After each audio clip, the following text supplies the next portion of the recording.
How to connect Logitech Bluetooth mouse to Windows 11 or 10. To do so, first of all, you have to turn on the mouse. For that, you need to click on this small button as you can see on the screen. Just you have to slide that button and turn on the mouse. Once you have turned on the mouse, next step what you need to do is you need to simply press on the Bluetooth button, which is circle like on the shape. So when you click on it, then the Bluetooth will be open on your Logitech mouse. Once you are done with that, you need to simply click on this start button at the bottom of the screen and then go to the settings on your PC or laptop.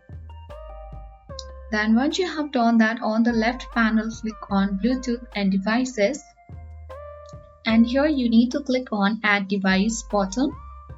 And once you do that, you need to simply click on this Bluetooth, and here you will see all the list of the devices that wants to connect or that will be listed to connect. So if you have turned on Bluetooth on your mouse as well, then it will be shown on this add a device bar or the box, and then your mouse will be easily connected to Windows 11 or 10.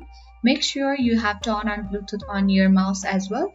So in this way, you can easily connect Logitech Bluetooth mouse to Windows 11 or 10. I hope this video was helpful. Thanks for watching and see you in the next video.